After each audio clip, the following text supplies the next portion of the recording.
এবার আসছি আমরা রাসায়নিক শ্রেণীবিভাগ। সেখানে আমি বলেছিলাম যে পদার্থকে রাসায়নিক শ্রেণীবিভাগ করলে দুই ভাগে ভাগ করা যায়, একটি হচ্ছে বিশুদ্ধ পদার্থ, একটি হচ্ছে মিশ্র পদার্থ। তো বিশুদ্ধ পদার্থকে আমরা একবার দুই ভাগে ভাগ করেছিলাম, একটা হচ্ছে মৌল পদার্থ আর একটা হচ্ছে যৌগ পদার্থ। মৌল বা এলিমেন্ট কথাটি সর্বপ্রথম 1661 খ্রিস্টাব্দে রবার্ট বয়েল প্রথম উল্লেখ করেন মৌল বা এলিমেন্ট কথাটি। তারপরে পরবর্তীকালে ল্যাভোইসিয়ার মৌলের যে পারফেক্ট সংজ্ঞা, বিজ্ঞানভিত্তিক সংজ্ঞা, সেটা ল্যাভোইসিয়ার দিয়েছিলেন। ঠিক আছে, তাহলে মৌলকে আবার আমরা তিন ভাগে ভাগ করতে পারি, মেটাল, নন মেটাল আর মেটালয়েডস। তাই নন মেটাল আর মেটালয়েডস আলোচনা করার আগে এখানে আমরা পরমাণু আর অণু সম্পর্কে একটু আলোচনা করব। তাহলে মৌল বলতে আমরা কি বুঝি? পদার্থ যেটাকে আর ভাঙা যাবে না। যৌগ বলতে কি বোঝায়? যেগুলি মৌল দ্বারা গঠিত হয় সেগুলিকে আমরা কি বলি? যৌগ পদার্থ বলি। কিন্তু মৌল পদার্থের ক্ষেত্রে তাকে আর ভাঙা যাবে না, তাকে ভেঙে অন্য পদার্থ তৈরি করা যাবে না। মানে তাকে রাসায়নিকভাবেই হোক, ভৌতভাবে হোক, কোনোভাবেই ভেঙে অন্য কোনো পদার্থ তৈরি করা যাবে না। সেই জন্য এটাকে আমরা মৌলও বলি। মৌলিক মানে কি? যেটাকে আর ভাঙা যায় না, মৌল। ঠিক আছে, এবার ধরা যাক অনেক ক্ষেত্রে আমরা দেখছি যে H2, N2, O2 এ ধরনের থাকছে। তাহলে কি এটা কি মৌল বলবো না যৌগ বলবো? আবার আমরা জানি যে সোডিয়াম, পটাশিয়াম, এটাকে মৌল বলবো না যৌগ বলবো? এবার দেখো, সোডিয়াম, পটাশিয়াম ইত্যাদি যে জিনিসগুলো আছে সেগুলো কিন্তু ধাতব। তাহলে ধাতব পদার্থের ক্ষেত্রে যে ক্ষুদ্রতম একক সেটাকে আমরা কি বলি? পরমাণু। ধাতব পদার্থের ক্ষেত্রে যে ক্ষুদ্রতম একক সেটাকে আমরা কি বলি? পরমাণু। মানে হচ্ছে যদি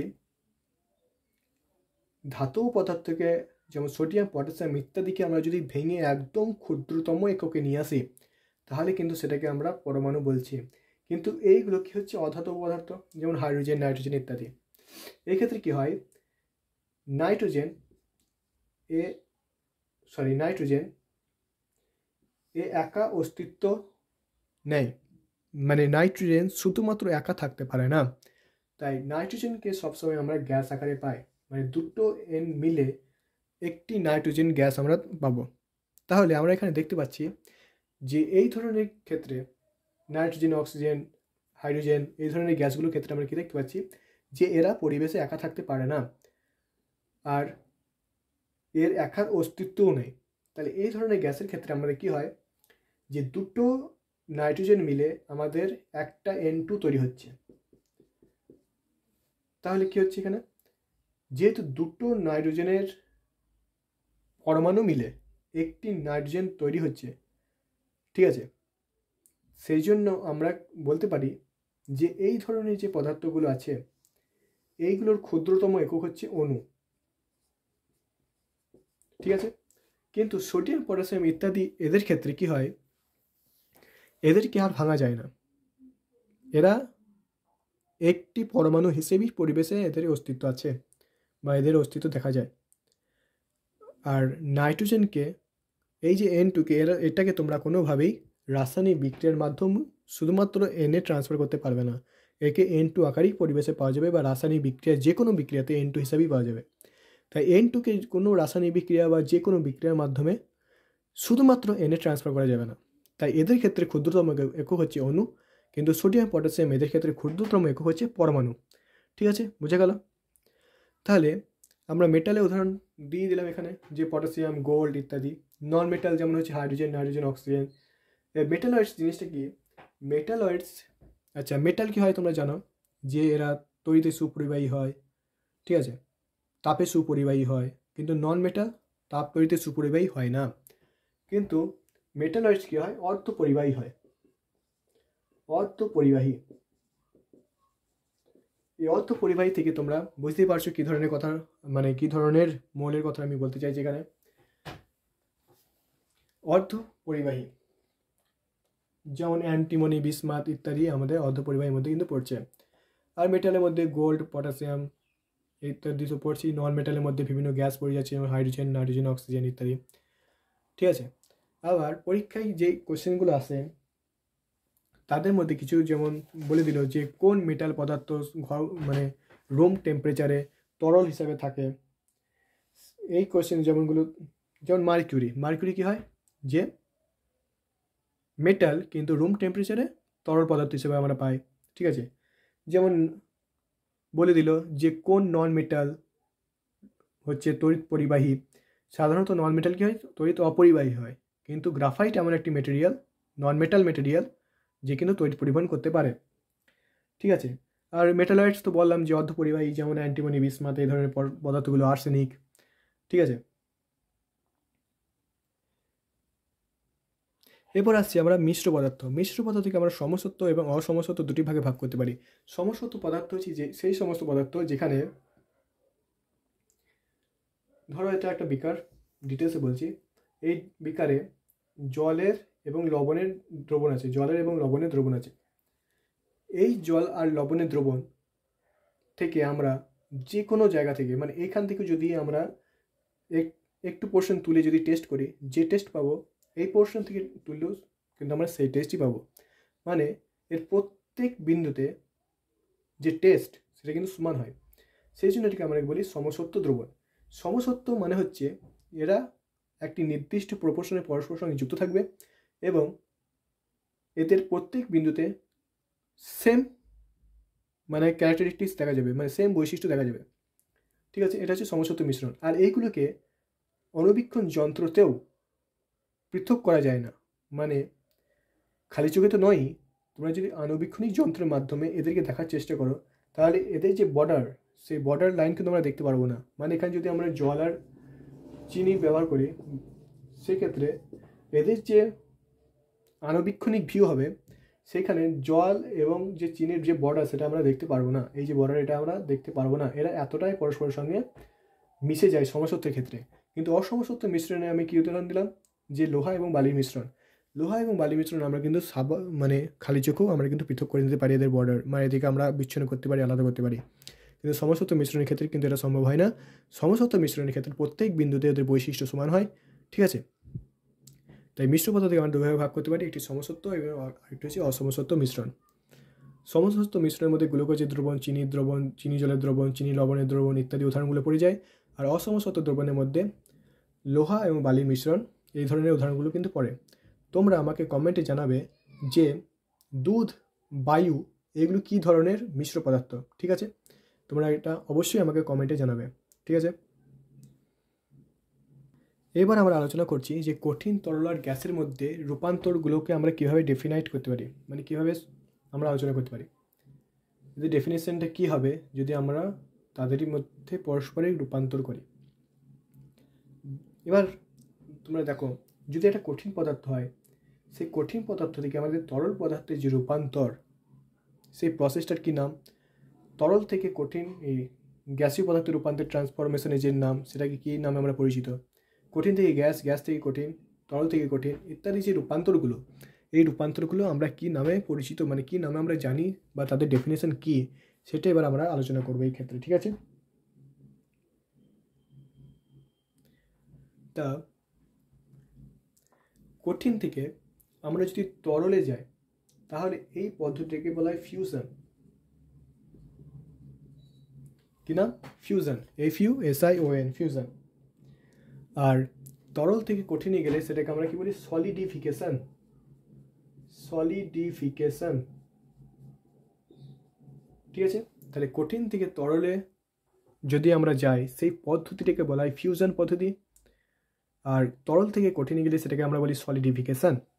ঠিক আছে, ফিউশন হচ্ছে কঠিন থেকে তরল, আর তরল থেকে কঠিন হচ্ছে সলিডিফিকেশন। আচ্ছা, লিকুইড থেকে আমরা যদি গ্যাসে যাই তাহলে সেটাকে আমরা কি বলি? ভেপোরাইজেশন। ভেপোরাইজেশন মানে বাষ্পীকরণ। কঠিন এই তরল পদার্থ থেকে গ্যাসীয় পদার্থ গেলে সেটাকে আমরা কি বলি? ভেপোরাইজেশন বা বাষ্পীকরণ। ঠিক আছে, আর গ্যাসীয় পদার্থ থেকে যদি আমরা তরল পদার্থে যাই সেটাকে বলা হয় শীতলীকরণ। ঠিক আছে, শীতলীকরণ বা কন্ডেনসেশন।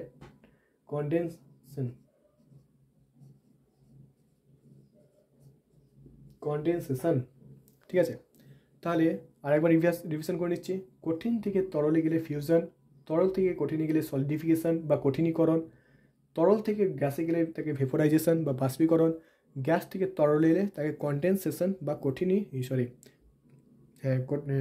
শীতলীকরণ বলা হয়। এবার আসছে কঠিন থেকে ডাইরেক্ট গ্যাস এবং গ্যাস থেকে ডাইরেক্ট কঠিন, এই পদ্ধতিগুলো কী নামে পরিচিত?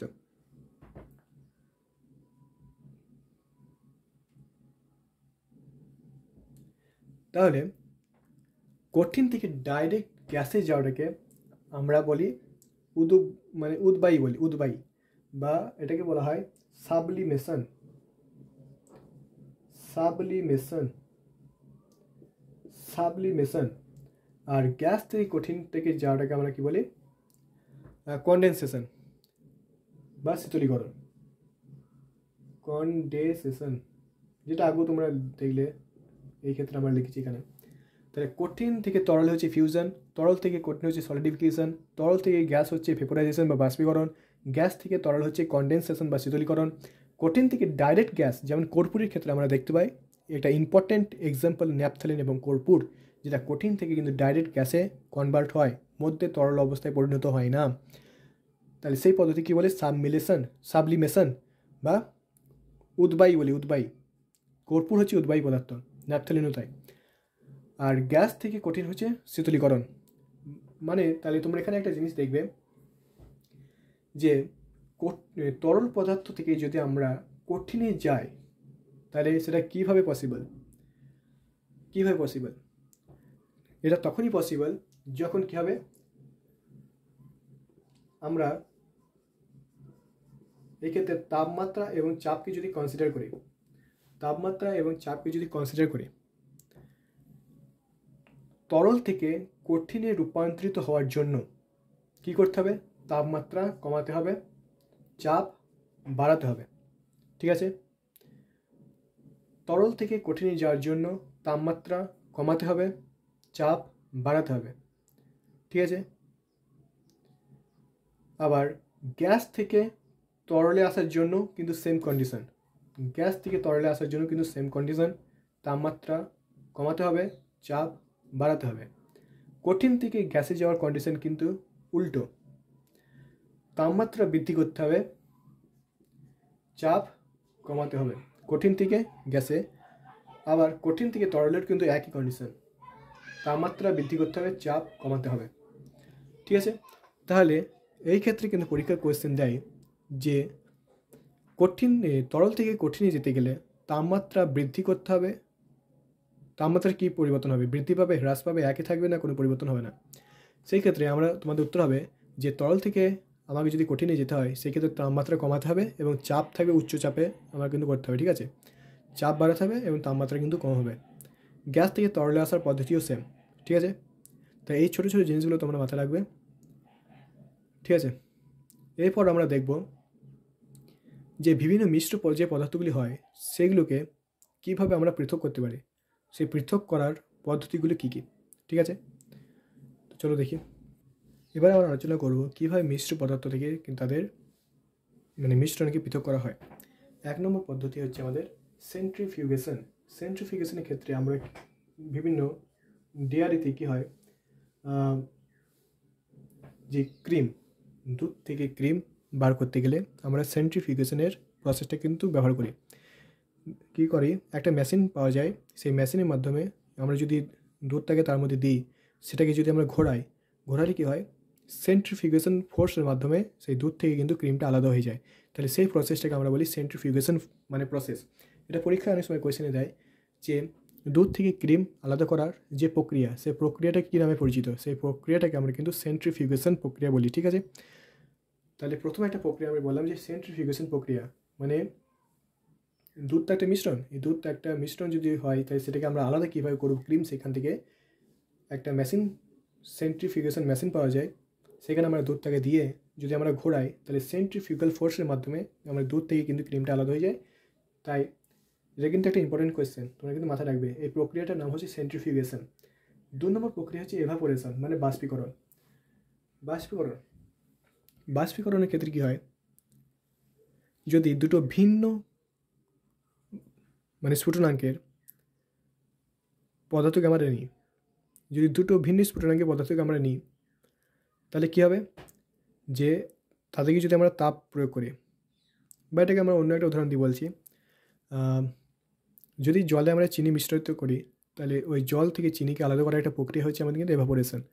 আমরা যদি চিনি মিশ্রিত জলটিকে ফোটাই তাহলে কিন্তু জল বাষ্প হয়ে চলে যাবে, এভাপোরেট হয়ে যাবে, আর চিনিটা কিন্তু পড়ে থাকবে। কিন্তু এই এভাপোরেশন কিছু বিশেষ জিনিসের উপর নির্ভর করে, যেমন পৃষ্ঠতলের ক্ষেত্রফল। পৃষ্ঠতলের ক্ষেত্রফলের উপর কিন্তু এভাপোরেশন নির্ভর করে। যদি পৃষ্ঠতলের ক্ষেত্রফল বাড়ানো হয় তাহলে কিন্তু আমাদের এভাপোরেশনের রেট বৃদ্ধি পাবে। এটা একটা যেটা আমাদের ডে বাই ডেতে আমরা লক্ষ্য করবে যে যখন থালাতে ভাত বাড়া হয়, মানে মা যখন থালাতে ভাত দেয় তখন ওই ভাতটাকে যদি আমরা থালায় ছড়িয়ে দিই সেই ক্ষেত্রে কিন্তু ভাতটা তাড়াতাড়ি ঠান্ডা হয়। কেন? কারণ তার পৃষ্ঠতলের ক্ষেত্রফল আমরা বৃদ্ধি করে দিচ্ছি। পৃষ্ঠতলের ক্ষেত্রফল বাড়ালে কী হবে, ওই যে এভাপোরেট মানে বাষ্পীকরণের যে এরিয়া সেটা বেড়ে যাবে, আর সেখান থেকে বাষ্পীকরণ তাড়াতাড়ি হবে। তাহলে এভাপোরেশন বা বাষ্পীকরণের মানে রেট কখন বৃদ্ধি পাবে? যখন পৃষ্ঠতলের ক্ষেত্রফল বৃদ্ধি করা হবে। তাহলে বাষ্পীকরণের হার বৃদ্ধি পায় কখন? 1 নম্বর কন্ডিশন হচ্ছে পৃষ্ঠতলের ক্ষেত্রফল বৃদ্ধি করা। 2 নম্বর হচ্ছে এভাপোরেশন কখন হবে? তাপমাত্রা বৃদ্ধি। ধরো কোনো একটা পদার্থ আছে, যেমন ওই চিনি মিশ্রিত জলের কথা যদি আমি বলি, তাপমাত্রা আমরা যত তাড়াতাড়ি বৃদ্ধি করব, যত তাড়াতাড়ি আমরা 100 ডিগ্রি সেলসিয়াসে নিয়ে যাব, তত তাড়াতাড়ি কিন্তু আমাদের জলটা বাষ্পীকরণ হয়ে যাবে, চিনিটা পড়ে থাকবে। তাহলে এভাপোরেশন আমাদের কিন্তু তাপমাত্রা বৃদ্ধির উপরও নির্ভর করে। এটা হচ্ছে সেকেন্ড কন্ডিশন। তাহলে প্রথম কন্ডিশন হলো পৃষ্ঠতলের ক্ষেত্রফল বৃদ্ধি, দ্বিতীয় কন্ডিশন হচ্ছে তাপমাত্রা বৃদ্ধি, তৃতীয় কন্ডিশন হচ্ছে আর্দ্রতা কমলে। যখন আমরা শীতকালে জামা কাপড় শুকাতে দিই, শীতকালে কী হয়, আর্দ্রতা কম থাকে বাতাসের,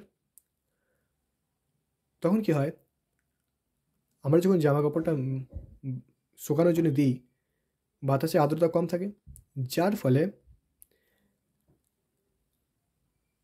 আমাদের ভেতরের থেকে মানে বাতাসে আর্দ্রতা কম, সেই জন্য কী হয়, তাপমাত্রাকে সাম্যাবস্থায় নিয়ে আসার জন্য ভেতরের থেকে তাপ শোষিত হয়, যেটা কিন্তু আমাদের, ধরো যদি এটা আমাদের একটা জামা হয়, এই জামা আমাদের এখানে শুকাতে দেওয়া আছে, এই শুকানোর জন্য বাইরের আমাদের যদি তাপমাত্রা কম থাকে, মানে শীতকাল তো বাতাসের তাপমাত্রা কম স্বাভাবিকভাবেই, তাহলে তখন কী হবে, তাপমাত্রার সাম্যাবস্থা নিয়ে আসার জন্য এই ভেতর থেকে তাপমাত্রা বাইরে যাবে, যার ফলে কিন্তু শীতকালে জামা কাপড় আর্দ্রতার জন্য তাড়াতাড়ি শুকায়, ঠিক আছে, যেহেতু আর্দ্রতা কম থাকে।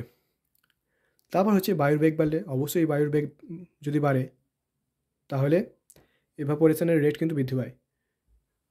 ঠিক আছে, এটা তোমরা সবাই জানো, এটা ডিটেলসে বললাম না। তাহলে আমাদের এভাপোরেশন বা বাষ্পীকরণের হার কীভাবে বৃদ্ধি কিসের উপর নির্ভর করে? 1 নম্বর হচ্ছে পৃষ্ঠতলের ক্ষেত্রফল বৃদ্ধি, 2 নম্বর তাপমাত্রা বৃদ্ধি, 3 নম্বর হচ্ছে আর্দ্রতা কমলে, 4 নম্বর হচ্ছে বায়ুর বেগ বাড়লে। পরের যে প্রসেসটা হচ্ছে ক্রিস্টালাইজেশন। ক্রিস্টালাইজেশন হচ্ছে, ধরো কোনো একটা পদার্থতে কোনো একটা মিষ্ট ধাতু মিক্স আছে, মানে এমন একটা ধাতু যেটা হয়তো গোল্ড আর কপার দিয়ে তৈরি, ঠিক আছে, সেটা কী করব, আমরা কোনো একটা সলিউবল দ্রবণে, মানে যেটা তাদের জন্য বেস্ট হবে, সেই সব সলিউবল দ্রবণে সেই মিশ্র ধাতব পদার্থ বা ধাতু সংকটটাকে আমরা রেখে দেবো। এক্ষেত্রে আমরা কী বললাম, গোল্ড আর কপার, ঠিক আছে, সেই সলিউবল দ্রবণে আমরা নেবো। তারপর এটাকে হিট দেওয়া হবে।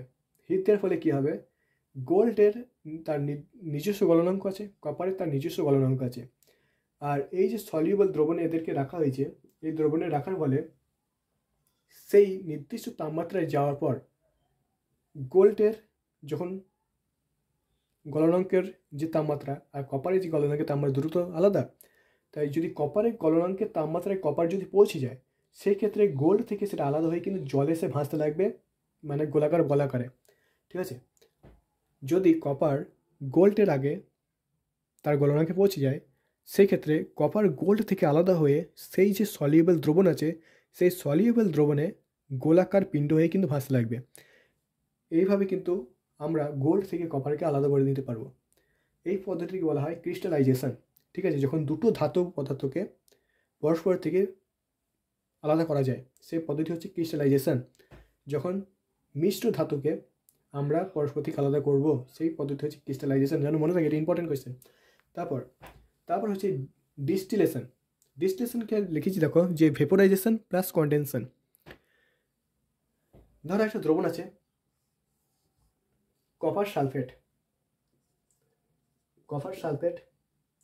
প্লাস ওয়াটার, ঠিক আছে। কপার সালফেট আর ওয়াটারকে যদি আমরা এক জায়গায় মিশ্রিত করি তাহলে এই দুটোকে আমরা আলাদা কীভাবে করব?